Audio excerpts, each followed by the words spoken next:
Hello viewers, আসসালামু আলাইকুম। আশা করছি সবাই খুব সুন্দরভাবে ঈদ এবং নববর্ষ উদযাপন করেছেন। আলহামদুলিল্লাহ আমিও অনেক ভালো আছি। আজকে আপনাদের সাথে ঈদ পরবর্তী রেসিপি শেয়ার করব। যেহেতু বাহিরে প্রচণ্ড পরিমাণে গরম এবং সেই সাথে সামনে তাপদাহ চলবে, তাই আপনাদের সাথে সামার সিজন উপযোগী একটা রেসিপি শেয়ার করব। বলতে গেলে এটা একটা ফাঁকিবাজি আইসক্রিমের রেসিপি। অনেক সময় গরমে বাচ্চারা অস্থির হয়ে যায়, দুপুর টাইমে বা যে কোনো সময় বলে যে মা আইসক্রিম খাবো। তো সেই ক্ষেত্রে দেখা যায় যে বাসায় অনেক সময় আইসক্রিম থাকে না, বা প্রচুর পরিমাণে বাচ্চাদের আইসক্রিম খাওয়াতে গেলে সেটা অনেক ব্যয় সাপেক্ষ হয়ে যায়। তাই এতে করে আপনারা চাইলে বাচ্চাদেরকে শরবত দিয়ে আইসক্রিম বানিয়ে খাওয়াতে পারেন। আজকে সেই সহজ রেসিপিটি আপনাদের সাথে শেয়ার করব। এতে বাচ্চারাও খুশি থাকবে এবং আপনারা খুব ইজি প্রসেসে বাসায় আইসক্রিম বানিয়ে খাওয়াতে পারবেন। এখানে আমি 1 কাপের মতো চিনি নিয়েছি। সেই চিনিটা হাফ লিটার পানিতে ভালোভাবে গুলিয়ে নিয়েছি।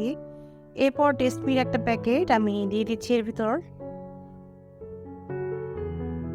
আপনারা চাইলে অন্য ব্র্যান্ডের কোনো ধরনের শরবতের প্যাকেট ইউজ করতে পারেন।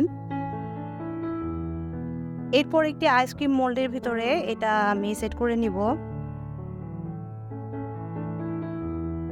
আমি এখানে টেস্টমির প্যাকেট ব্যবহার করেছি যেহেতু এটা টেস্টটা মোটামুটি ভালো। তাই আপনারা চাইলে দুপুরের দিকে বাচ্চাদের শরবত না দিয়ে এই ক্ষেত্রে আপনারা আইসক্রিম বানিয়ে দিতে পারেন। এতে বাচ্চারাও খুশি থাকবে এবং খুব সহজ ওয়েতে আপনারা এটা তৈরি করে নিতে পারবেন।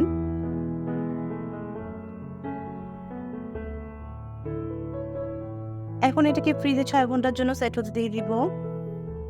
6 ঘন্টা পর ফ্রিজ থেকে বের করে নিয়েছি। এখন খুলে দেখাচ্ছি।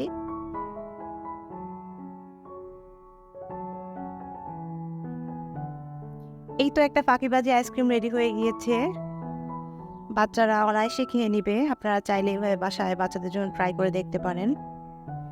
আমার আজকের রেসিপিটি কেমন লাগলো অবশ্যই আমাকে কমেন্টের মাধ্যমে জানাবেন। আর রেসিপিটি ভালো লাগলে অবশ্যই লাইক কমেন্ট করবেন এবং চ্যানেলটিকে সাবস্ক্রাইব করবেন। আল্লাহ হাফেজ। আসসালামু আলাইকুম।